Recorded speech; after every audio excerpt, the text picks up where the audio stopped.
Well, shalom everybody, welcome back. Thank you so much for joining me. We're up to page 52 of volume 2 of Rabbi Victor Miller's new translation and commentary of Duties of the Mind.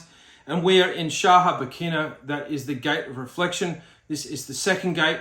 If you are following along with the morning audios, which I send out pretty much every morning, we are well and truly ahead of where we're up to here on the YouTube videos, which come out once a week, Hashem willing.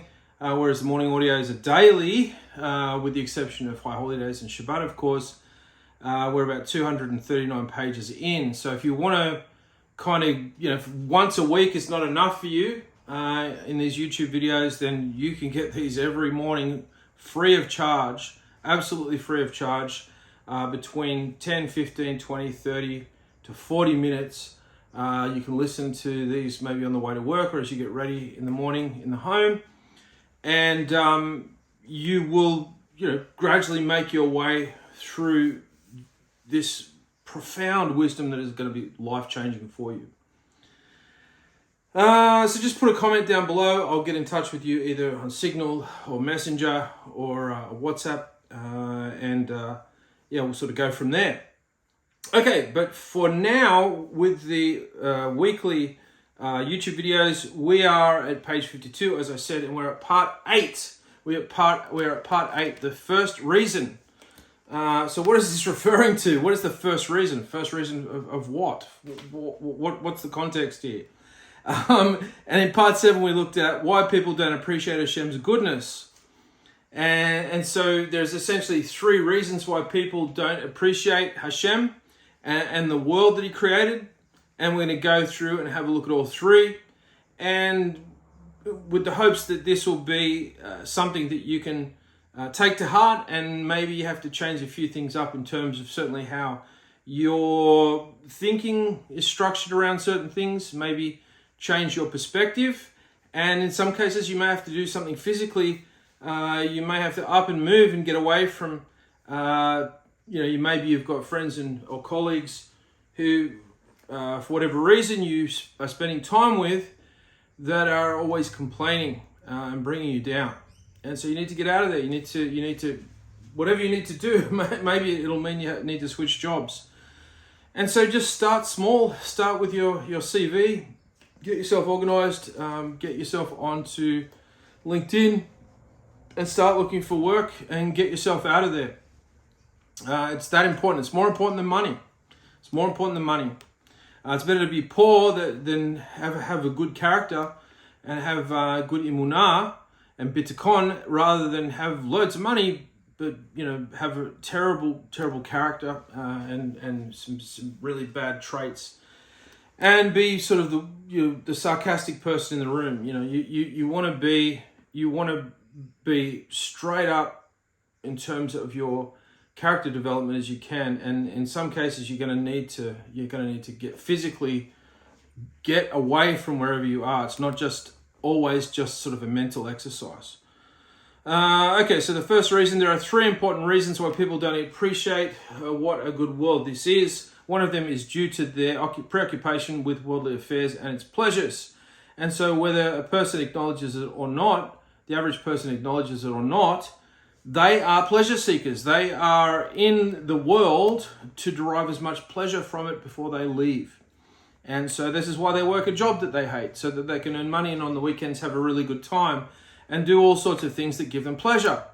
And so, there are people that are immersed in all sorts of hobbies, even paid work, and it might happen to be something that they're very passionate about, and it's all consuming.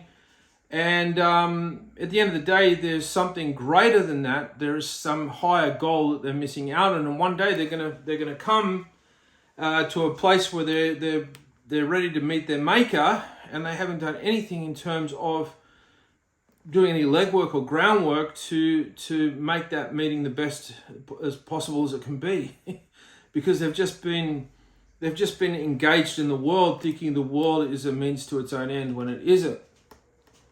When a child is given a large ice cream cone, he becomes so absorbed in eating it that he does not take the time to even think about saying, "It's good, thank you." We are so busy enjoying the world that we have no time to stop and think how good the world is and to thank Hashem for it. And this is one of the things that interest me or intrigue me, is that there are different blessings that we say over different types of food. You know, there's not just a one-all, catch-cry blessing, although some people try to do that. They just learn one blessing in Hebrew and apply that to everything before they put it in their mouths. But there are actually more than one. And the idea behind this is it causes a person to stop and pause before they engage in the act of eating, which is going to bring them physical pleasure. And so when a person begins to operate in a Torah-centric fashion, they begin to become more in tune with the Kodesh Baruch Hu, the Holy One, blessed be He, and they begin to function in a way that their manufacturer intended. And so they, as a consequence, they start to have more of a calming demeanor that other people can sense, and people can kind of sense that this person's got it together to a degree. But it takes time. But the idea is that it's building this type of walk will build your sensitivity back up to things. You will stop and look at a tree and marvel at a tree and marvel at a flower even. And you will develop a greater sense of gratitude. Note at this point, the author adds another consideration, which actually could be a separate subject. Their lack of appreciation is also due to their obsessive desire for what they want to have. For what they don't have yet.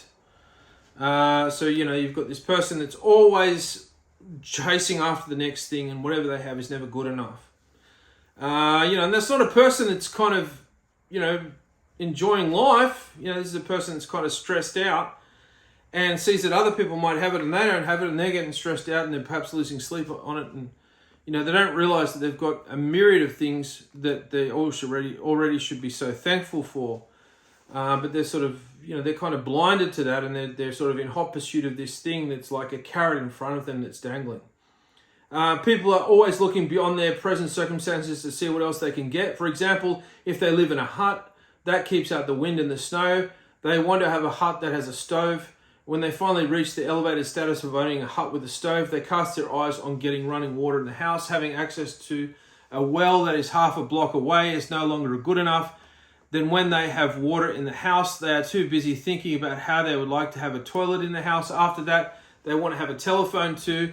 Then they want to have other things. And so little by little, people are always extending their desires. So that's a very important line there. Little by little, people are always extending their desires. They'll get another add-on, like build an additional room to an existing house. And it just keeps sort of steamrolling forward. And you think, well, once we get that, that's going to be really good. No, there's going to be some other thing that you'll be chasing after that. Because they always want more physical comforts and possessions, they are never able to stop and think about what they already have. Thus, no matter how successful people are, the drive to continue looking for greater sources of pleasure binds them to their present blessings. Let's read that again. Thus, no matter how successful people are, the drive to continue looking for greater sources of pleasure binds them to their present blessings. They neglect to look at all the good things that the Creator is giving them because their minds are obsessed by their hopes of gratifying their desires and satisfying what their hearts are asking of them. So they're enmeshed in materialism. And when you're enmeshed in materialism, when you are caught up in the world of materialism, you don't know that you are. You think this is normal. You think, I'm a normal person. I'm not a bad person. I'm just getting on with it. You're not here. You only get one life. Remember that comment? And, you might as well have fun while you're here. The author is actually given 2 reasons why people don't appreciate what they have, but he calls it one. We'll divide it into two parts to make it easier to understand. Number one, the first part is because people are too busy with the world, and so they don't think about what Hashem is doing for them. Number two, the second part is that people are always yearning for more. And this is heightened like a fuel, putting petrol fuel on a flame by social media, by the news, by popular broadcast stations and so on, that the next, what's the news for the day. I remember my grandfather, he everybody had to be quiet by the time it was the 6 o'clock news came on, and he would always be reading the paper and keeping up to date with what was happening in the world. And the reality is, most of what he read and most of what he saw on the news never really directly affected him. But that was what he was sort of into, and this was the sort of thing that got him up in the morning. And somebody might argue, well, at least he's got something that's getting him up in the morning. And the answer to that is, okay, yeah, sure, that's better than nothing. But there is so much more to that, and he was perhaps never challenged to go further and to look higher. And it's, there's distraction after distraction. If you want to be distracted, there are distractions everywhere. You can be distracted all you want. You have to make the decision. No, I'm not going to be distracted. I'm going to sit and I'm going to learn for 4 hours. I'm going to sit and I'm going to learn for 4 hours. And I'm going to really, really try and break my head and understand what I'm reading. In 4 hours, you think, man, that's a long time. I can only do 5 minutes before I start falling asleep. Maybe that's you. If that is you, okay, then just do 5 minutes. And then in a few weeks or a few months, you'll be doing 10 minutes and then 20 minutes and so on. The second part is that people are always yearning for more. An example of this part is a woman who is busy with her children, that she doesn't think how lucky she is to have children. She doesn't think about the lady next door who has no children, or the lady who has an abnormal child. She doesn't think that people envy her house full of children and the nachas she is getting from them. It's similar to blessings, and the blessings and the good things that she's getting from having a house full of her own biological children. Sometimes she even complains, they're driving me crazy. What does she want? Would she prefer having an empty house? And so she doesn't reflect on the great wealth that she has been blessed with. And we do this all the time. And we forget. We think, well, you're complaining about your kids, and you're kicking the floor or whatever you're doing, or you're banging the doors, and you realize, man, you've got kids. You've got plenty of friends that do not have kids. They've got to an age now where they're too old to have kids. Sure, a guy can have a kid in his 80s if he wants, but he's not going to live very long to enjoy the different phases of that child's growing up. Effectively, that child's going to grow up for the majority of his life. He's not going to have a father if you wait until you're 80 or 85 to have a kid. And so in my particular situation, a lot of my friends from school, more of them than not, never had children, and they're getting on now. They're starting to get on now, and health problems are starting to set in with some of them. One of them had an episode. They had a seizure, and they've sort of never really come good from that seizure. That's one of my particular friends who he does have a daughter, and she actually saved his life. So you could argue that if he didn't have a daughter, he wouldn't have made it through that seizure, because she was taught CPR when she went and played soccer. And so there's people that don't know that they're never going to have a child. They're gonna leave this world. And in a couple of decades, except for somebody passing their headstone in a cemetery, a person's not going to ever know they existed. And in this day and age, people aren't even getting traditionally buried, so they're not even getting a headstone. They'll have a relative that keeps them in a plastic container on a shelf, and then over time, that relative gets to the nursing home, and nobody wants a plastic container. So somebody just sort of buries it in a back garden, or then they go and decide to get it buried with a little plaque. But then by that time, nobody's around when that person was around to remember to go and pay them their respects. Anyway, I'm getting a bit off the track, aren't I? But you see what I'm saying? You've got to be appreciative the things you do have. If you've got kids and they're driving you nuts, hey man, you've got kids. And you just have to keep consciously reminding yourself, and then over time, it will be easier and easier, and you'll get less annoyed, and you'll feel less unappreciative about life. It does take a bit of time, because it's taken you so much time to cause yourself to become cynical and have a default attitude of complaint, of being ready to complain. An example of the first part, hang on, yeah, I just read that. Yeah, so she doesn't reflect on the great wealth that she has been blessed with. Property owners or managers become so involved with their responsibilities that they can't find the time to think about their life. Instead, they are preoccupied with the thoughts of opening the office every morning, going through the mail, taking care of the rent checks from tenants, taking care of all the rent checks from tenants. Other people may be paying attention to their eating schedule. They're focused on making sure they get good breakfast, or on building up an appetite for lunch or supper. They are so busy enjoying the world that they have no time to thank Hashem for making all their enjoyments possible. And it's simply by just stopping. Just stop for a second. Stop for a second and think to yourself, how awesome is it that I can stand upright without falling over? Once you get to a certain age, your legs are no longer capable of supporting your weight. And due to various things related to the ear and the inner ear, you're not able to maintain balance standing up with two legs. People don't realize how miraculous it is to stand on two legs, or to even balance on one leg. And when after you get to a certain age, your legs just aren't strong enough, and you don't have the faculties to even be able to balance properly anymore. And so you have to sit in a wheelchair. You have to sort of get around in a wheelchair.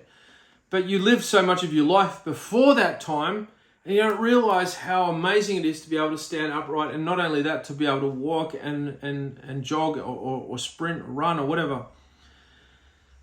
And so then you slowly feel yourself starting to be happy.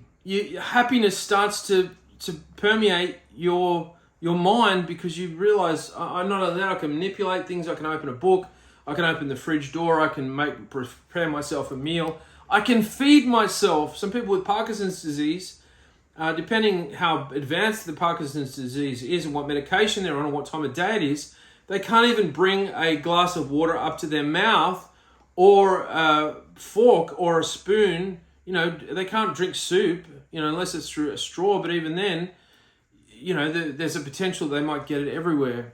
And so it's so frustrating. And their brains are as smart and still as acutely aware as you and I. And so they're frustrated, because they're looking at people around them and they go, you don't know how blessed you are. You can eat. You can drink a glass of water without wearing the thing every single time.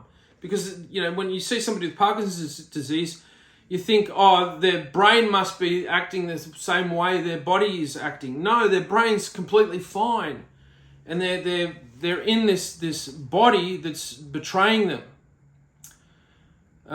Growth with action. Manage your time. Avoid getting involved in what is unimportant. There you go. Best advice you would ever hear. This worth clicking on the video just to hear that line. Avoid getting involved in what is unimportant. Avoid it. If it's not important, don't worry about it. And this is not an encouragement or a thing telling you to cut corners. Do a good job. But I'm just saying, if it's something that's irrelevant, why spend time on it? There is an unlimited supply of distractions that will rob your time. You'll never get that time back. If you ever looked at photos of you 5 years ago, I'm starting to get old now. I'm in my early 50s. I'm looking at photos of me in my 30s and in my 20s, and I'm like, wow, I was actually a handsome guy. I didn't know. I wish somebody had told me. And so you just go, wow, that's crazy. If I'd have known now how I looked back then, I would have had so much more confidence. But it's not until sort of hindsight that you realize, wow, that I had such potential. But I for whatever reason, I wasn't able to grasp it. I wasn't able to bottle it. I wasn't able to hold on to it. or to see it even, much less to see it and hold on to it. There is an unlimited supply of distractions that will rob your time. Time is valuable and you can't afford to give it away. Therefore, limit your interest as much as possible so that you will have a free mind and you'll be able to think about yourself. Are you one of those people who are too busy? From time to time, stop what you are doing and learn Shahar Bakina. If you do, it will open your eyes and you'll begin to see how happy you are. So learn the gate of reflection and you will realize how happy you really are, because you've layered up so many negative things over the top of that happiness that you don't think you're happy. But in actuality you are, but it's just buried deep inside a whole lot of sadness that you've piled on top. Are you one of those people who are too busy? From time to time, stop what you are doing and learn Shahar Bakina. If you do, it will open your eyes and you'll begin to see how happy you are. After a while, you will be singing to Hashem. You will feel lucky that you're able to breathe, walk, to think, and to do all things that normal people do. You'll be so happy even to walk in the street with empty pockets. In fact, you'll feel like singing in the streets. So even if your pockets are empty, and I know what that feels like because my pockets are empty right now. My pockets are empty right now. Until Thursday, I don't have anything. And I'm happy. I'm happy. My bills are paid, and I'm happy. It'd be nice to have a few dollars, but yeah, I don't. That's okay. That's okay. Happy with that. I'm happy with that. Keep telling yourself that shit. No, I am. I'm actually happy with that. Think of all those people who can't walk in the street, and think of those who do walk, but can't get around without canes or crutches. Some can hardly move at all, or they sit in wheelchairs. In contrast, you can walk, Baruch Hashem. There you go. You'll be so glad about this that you will stride down the street feeling like a millionaire. Think of the people who do not have functioning kidneys. They have to go to a clinic 3 times a week to have their blood cleaned because they don't have a functioning kidney of their own. They depend on a machine that acts in place of the kidneys, but you have 2 functioning kidneys. You should sing all day to Hashem for that blessing. You have 2 functioning kidneys. You should be skipping down the road merrily and singing to Hashem. 2 functioning kidneys. Wow. What an amazing thing that you have there. And the reality is there's very few things you will trade for your bodily organs, any one of your bodily organs. And to have have all of them functioning is a huge thing to be grateful for. If you utilize Kavod Halavavot to think about yourself, you will be turned into a person who enjoys the world. So if you utilize the Kavod Halavavot in the right way, it will transform you into a person who does at every turn derive enjoyments from the world, and that can be materialism. So, on the one hand, you've got these people that are enmeshed in enjoyments of materialism and they miss all these things, and then one day they're in for a rude shock. Or you can go down the right path and not ultimately, but along the way to your destination, you will begin to develop a high sense of pleasure and enjoyment from the path that you're choosing to walk on now, with the world of Emet in your sights. Hashem says that He made a good world for you to enjoy. If you don't enjoy the world, it's your own fault. I love Rabbi Avigdor Miller. And you won't get any reward for having unnecessarily denied yourself enjoyment. On the contrary, Hashem holds it against you because you didn't appreciate what He gave you, and you didn't say thank you. You never even stopped to think what He is giving you.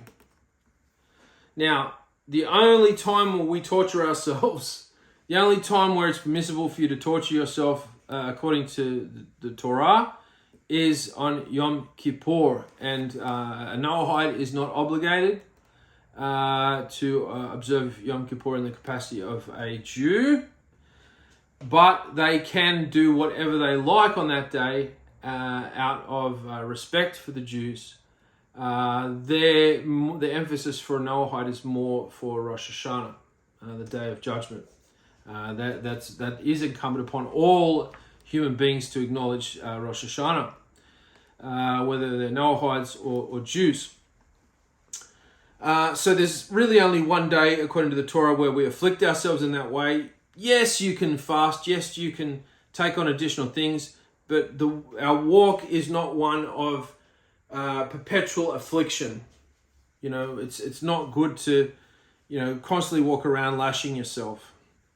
Get the best out of yourself and do tshuva and live the abundant life, but don't walk around for the rest of your life, like the walking wounded. David HaMelech, after he had sinned, when you read the narrative, he kind of just picks it up. Like he loses a child, and then he has a period of mourning, and then he's back into it. Sure, not everybody can maybe do it that quickly, and people have different sensibilities, but you want to allow the Torah to prescribe to you what is permissible in terms of even how to mourn correctly. Don't, when somebody passes away, when somebody loses a loved one, and I've seen this happen before, the Torah in their minds goes out the window as they travail and as they sort of thrash around on social media with all kinds of nonsense, because they've lost a loved one, and it can be quite degrading to see, and it's a Chilul Hashem. You're professing that you're somebody who follows the Torah. You've lost a close person, Has v'Shalom, maybe it's a son or a daughter, or maybe it's a partner, and you are typing some of the most craziest things for all and sundry to see. And everything was sort of smooth sailing when this didn't happen. Now this has happened. You are all over the place. I'm not saying that it's tough. It is tough. But what does this Torah say about burial and about mourning? And if it says anything, which it does, shouldn't we obey the Torah in time of grief as well as in a time of, things going okay, or time of joy? But that's what tends to happen. People have a tragedy, and then they just think that they've got a free pass to depart from the ways of the Torah and just utter things out of their mouth they wouldn't normally have ever done in a pink fit, But now it's all okay now because, oh no, he's lost somebody. We've all got to now, cater to this individual to get away with things that aren't very nice. So what I'm saying is, you have to control yourself. I know you're mourning. I know you're grieving. Learn about how to grieve according to the Torah. There is a prescription in the Torah of what mourning looks like. And it's not like whatever you think it is.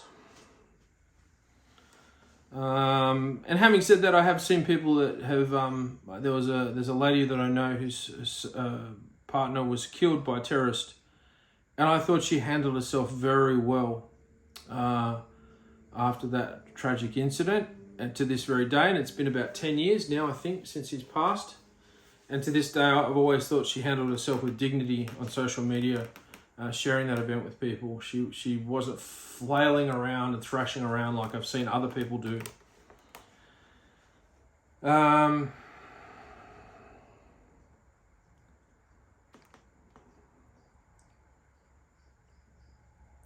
If you don't enjoy the world, it's your own fault. You won't get any reward for having unnecessarily denied yourself enjoyment. On the contrary, Hashem holds it against you because you didn't appreciate what he gave you and you didn't say thank you. You never even stop to think what he is giving you. So true joy comes from gratitude. If you're joyful because you've seen somebody be destroyed, you've seen a competitor fold up and collapse, or you have done something and nudged somebody out of the way or whatever, and that's you're deriving pleasure from that or somebody's downfall, then you are a perverse person. You're a perverse and sadistic person. But if you're deriving pleasure because of the many things that people take for granted, and in that you have them and you are so pleased with them, then you're on a very high level. You're on an extremely, extremely high level. The second part of why people don't appreciate what Hashem is doing for them is that they are always yearning for more. The grass is always greener someplace else. Such a person thinks Flatbush is no good. I have to go to Monsey. Monsey is no good. I have to go to Jerusalem. So Flatbush and Monsey are places in New York, the USA, which is the place where Rabbi Victor Miller resided when he was alive. And so he's using this as an example. You go, I'm going to go to this Jewish community. Oh, that's no good. I'm going to go to another one. Oh, I'm going to go to Jerusalem. And then finally you go to Jerusalem, and then you're in for the shock of your life because, rent is just out of this world compared to how it is in New York, in Jerusalem proper. But in Jerusalem, he is unhappy too. He begins thinking about the next world. He thinks Olam Haba will be good, but that person is making a big mistake. Hashem said that every place is a good place. If he would thank Hashem for putting him in a good place, he would be rewarded with the Olam Haba for thanking Hashem. So I'm in a place in my life where I'm kind of not sure what's about to happen. Taking a break from my significant other.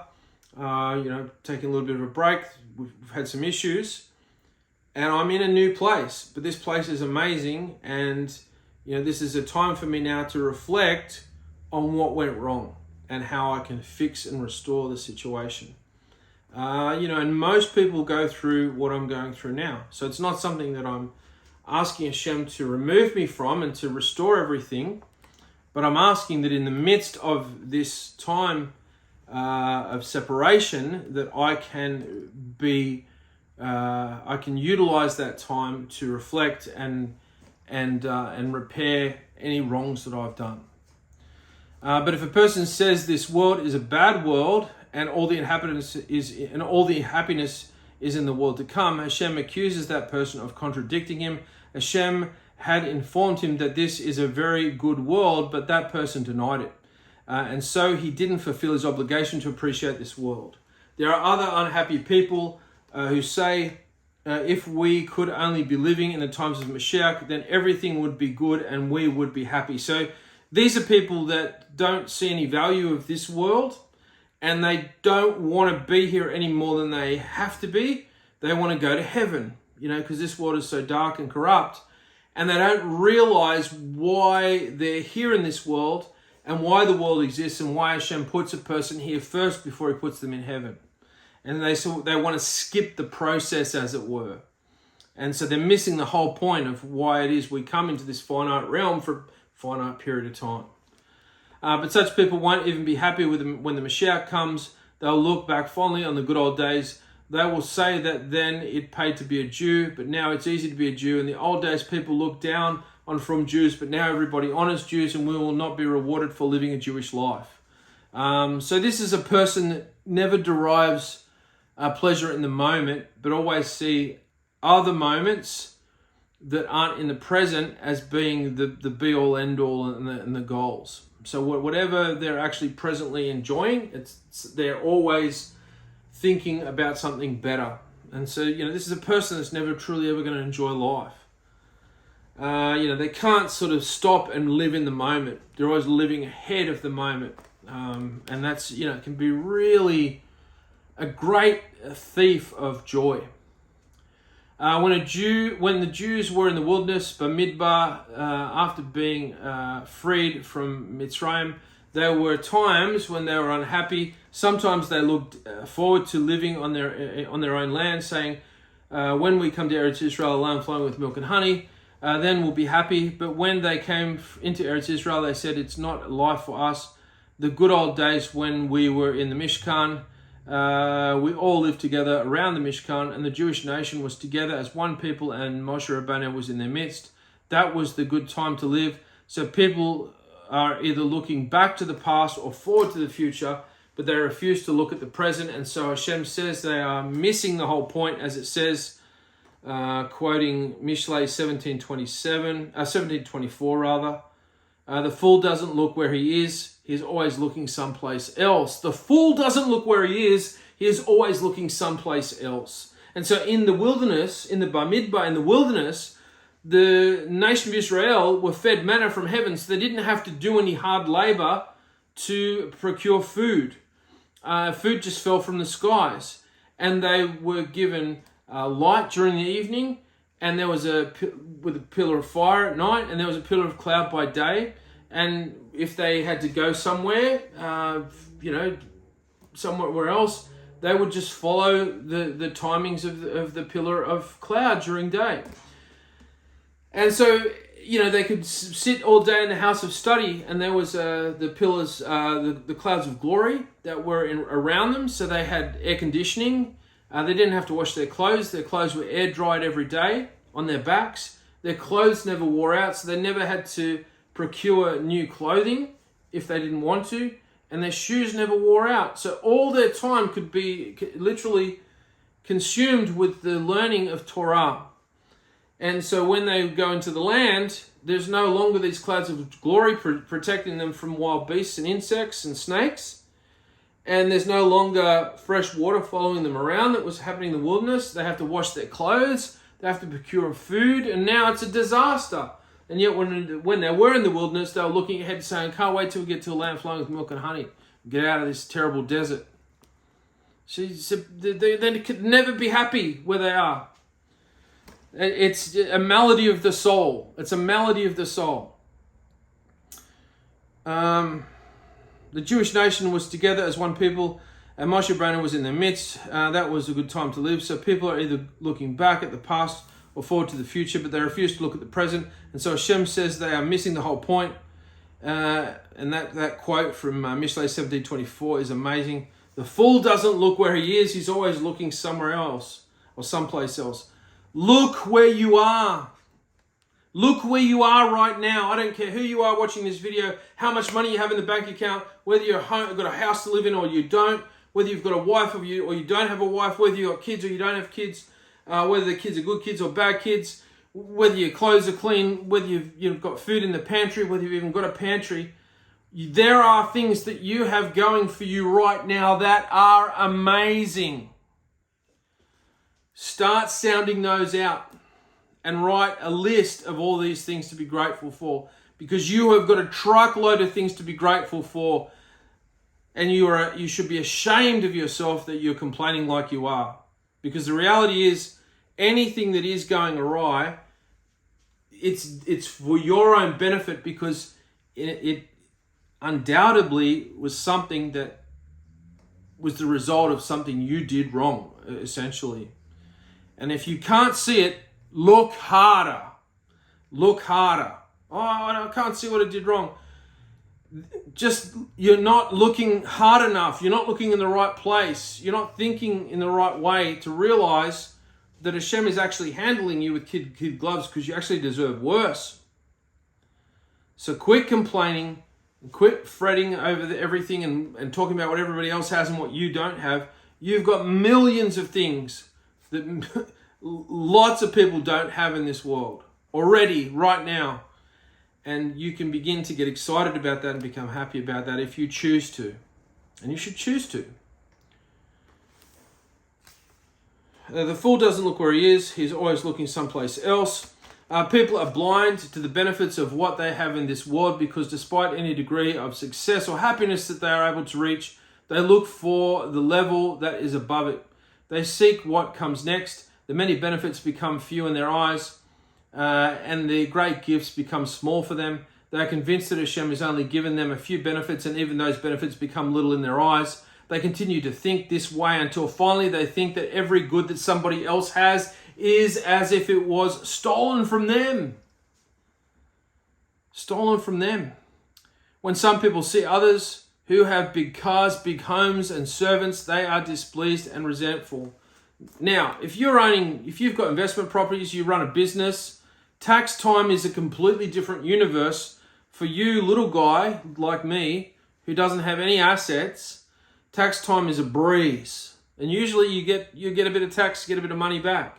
But you get these other people that have got all these other assets and all these other businesses and all these other things that they've moving parts, and they've got to pay these accountants, big money to get their tax books to balance. So with all these amazing things that you sit and look enviously at them that they have, with all these things come great responsibility. You got to look after a mansion. You need a groundsman. You'll need a maid. You'll need somebody to look after the house. You'll need somebody to do maintenance. You know, you can't just buy like a 20-bedroom mansion and think that you're not going to be spending any money after you move in. You've got to maintain and manage the upkeep, which costs heaps of money. You know, you can't just buy a flash car. The insurance for those sporty, flashy, fast cars is ridiculous. You know, and if it is a car like that that draws the attention of the average motorist, you know, police are going to be all over you every time you pull out of your street. You're better off not being noticed. When they feel that they have been deprived of such comforts and that they have been wronged, when they see somebody who is famous, they also feel that they've been wronged. They ask why they can't also be a celebrity. And so all the things that other people have in this world cause them to become unhappy. Is that you? Maybe it is. If it is, change it up. That's not a good way to be. It's not a good... Maybe Hashem has got you watching this video because he wants you to stop. He wants you to stop playing the victim and making out that everybody else got a piece of the cake and you didn't. This kind of feeling is caused by a lack of appreciation of what they have. They didn't study what they have. You know, people in the past have perhaps come up to you and tried to address this with you and tell you what I'm telling you in this video. And I can tell you in this video, and the worst you can do to me is put up a bad comment. So I don't care about, you know, upsetting you or offending you. So I'm just going to tell you, you know, you are not appreciative of the things you have. And, you know, you think that everybody else doesn't deserve what they have because what they have seems so much better than what you have. And you've got to get out of that mindset. You've got to get out of that thinking. How do you know what they deserve? You haven't been walking in their shoes. As to whatever share of the good things that come to others, they treat it as their misfortune, since their own good things are not as fine as those of their neighbor. They view them as bad and they feel harmed. They don't understand what Hashem is doing for them is good for them, as the verse says in Tehillim 10:4. When Hashem's wrath becomes great, the wicked man fails to investigate himself and think that perhaps his own foolishness has caused him to suffer. Did you hear that? Did you hear that? When Hashem's wrath becomes great, the wicked man fails to investigate himself. No, look what they did to me. Look, I don't deserve this. I don't. The finger's pointing out everywhere but you. It's like there's one finger pointed away and there's three fingers pointed back at you. Whenever you point at somebody, you point one finger at them and three are pointing back at you. You know, heaven forbid that they take responsibility for anything and just go, you know what? I deserve way worse than this, so I'm very grateful that this is happening. Why can't you say that? Because I don't think that I deserved it this bad. Look harder. Look harder. And look further. Look in different directions. Stop being lazy. Stop looking for the lazy way out. Stop trying to get everybody to sympathize with you.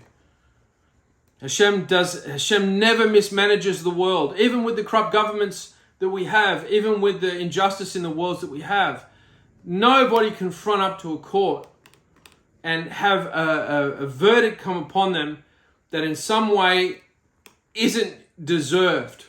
Even with the corrupt governments that we have and the bad things that go wrong. Hashem is orchestrating everything and he makes everything fall into place. Everything is perfectly balanced. It's just all this that we see in the natural law of things is all just a garment over the supernatural. Hashem's wrath becomes great. When Hashem's wrath becomes great, the wicked man fails to investigate himself and thinks that perhaps his own foolishness has caused him to suffer.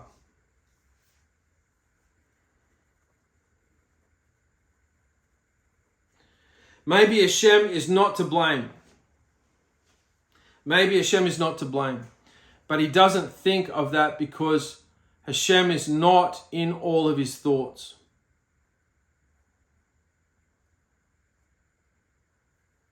So immediately, Hashem's not in his thoughts. Now that something bad has happened to him, Hashem comes straight to his thoughts, all right, but not in a good way, in a bad way. And now it's Hashem's mismanagement of the world, particularly in my corner of the world, which I want reconciliation, I want acknowledgement, and I want this to be fixed. You've dropped the ball here. Fix it. An alternative interpretation to this verse is as follows. The wicked man in his arrogance fails to seek out Hashem to thank him because there is no God or is no Elohim in all his thoughts. Why is Hashem not in the wicked person's thoughts? Instead of seeing Hashem as a righteous judge, the wicked person is orientated to self-justification, and so he complains that Hashem didn't do right by him. And I've met people like this. They're constantly complaining and telling you how terrible their lives was and is, and how everybody else got everything else and they got nothing.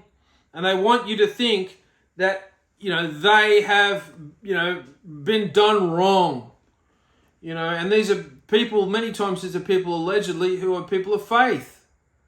And they don't realize that they're the furthest thing away, a universe, hundreds of universes away from the thing that they profess to people in their introduction to them, saying, yeah, I'm a religious person, I'm somebody who believes in God and follows the Bible.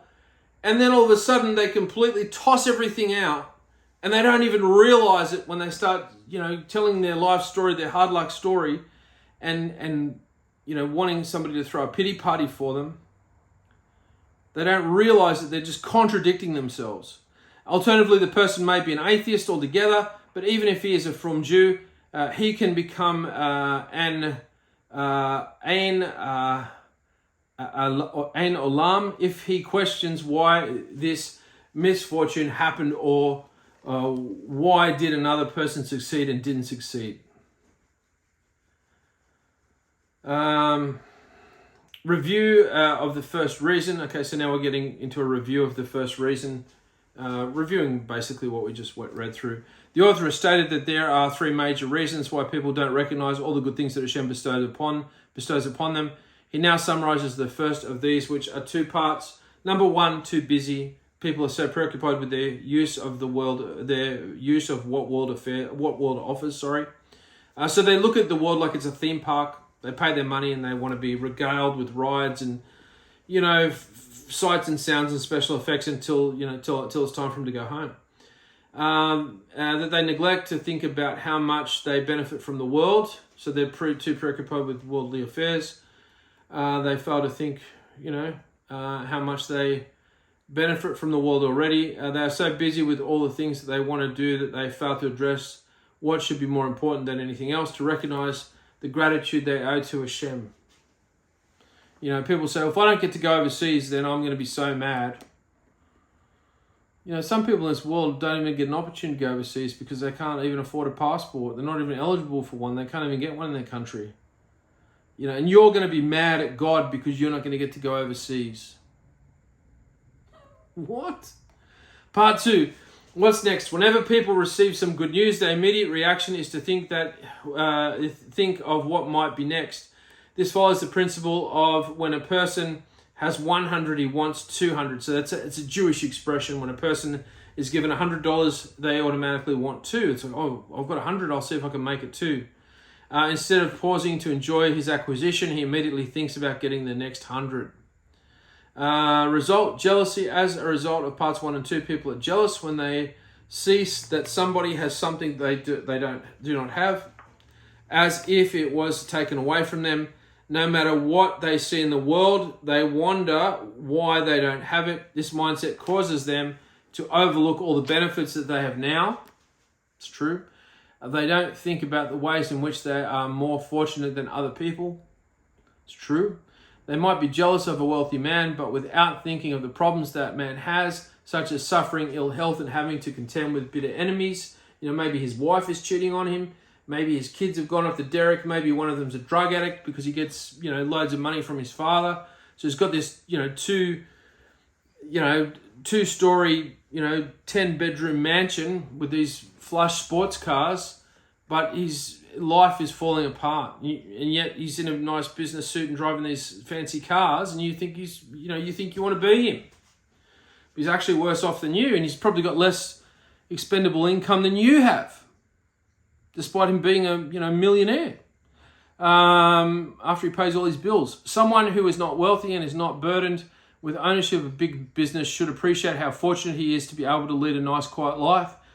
But the Yetzer Hara tempts a person to look outside of his domain and think that he could have been happier if he had what other people have. You're not gonna be guaranteed happiness to have what other people have. That's just a fact. Stop and think, because people are too busy, they don't want to think. The first message of the author is that you must stop and learn Kavod HaLevavot. This is a big subject and is worth studying because it rewards your time and effort. Study Kavod HaLevavot. Buy these volumes. In particular, Rabbi Avigdor Miller's new translation commentary of the Kavod HaLevavot. You can't go wrong. I guarantee it. Growth with action. Focus on the present. People are always looking ahead, but this is often at the expense of the present. The second message of the author is not to neglect the present. Think about what you have and be happy with it now. Remember that so many people don't have what you have. Of course, you could try to be wealthy, but there is no harm in that. There's no harm in trying to pursue wealth. But to be dissatisfied because you think you could have achieved more wealth is a tragedy. But to be dissatisfied because you think you could have achieved more wealth is a tragedy. It causes you to be sad and depressed whenever you see somebody who has something you don't have.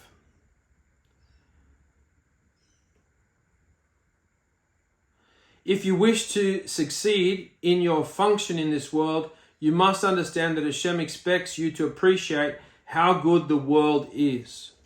You're obligated to appreciate how good the world is that Hashem created, because if you tell everybody that the world is terrible, you are criticizing Hashem's handiwork.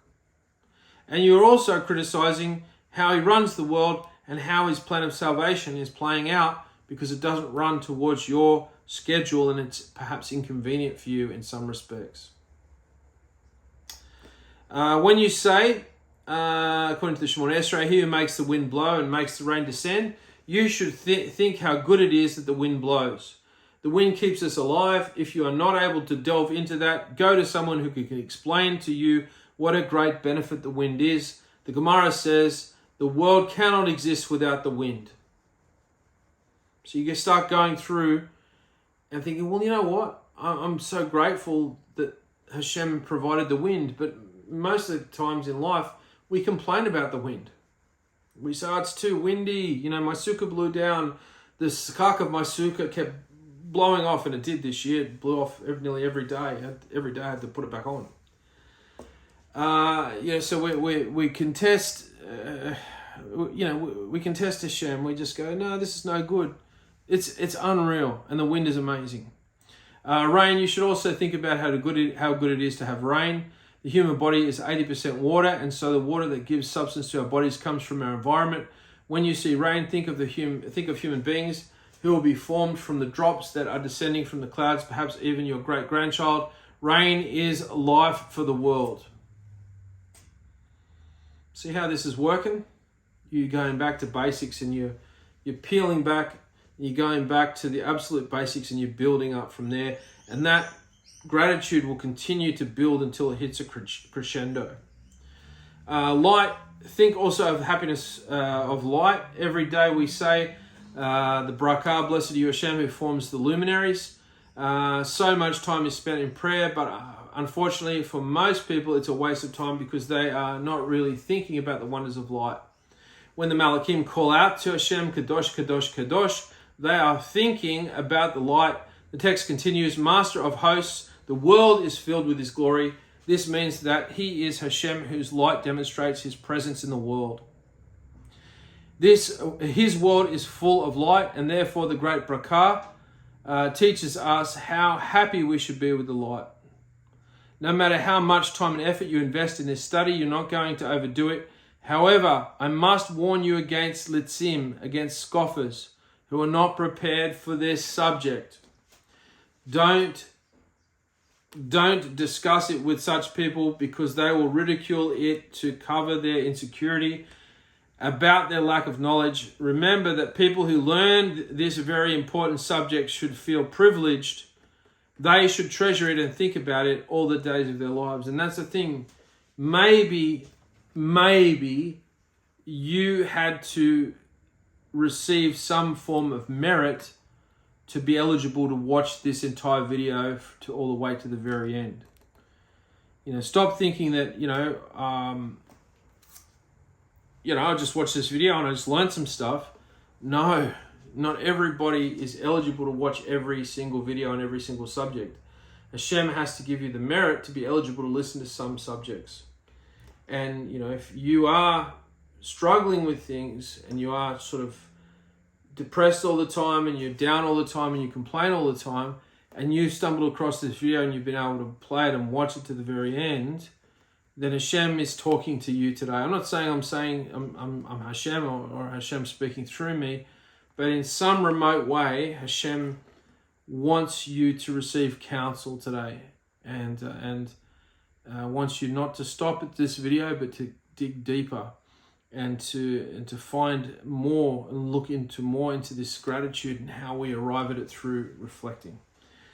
Anyway, thank you so much for joining me today. That takes us to page 59. Page 59, and that's part 9, the second reason. Because remember, there's 3 reasons that people don't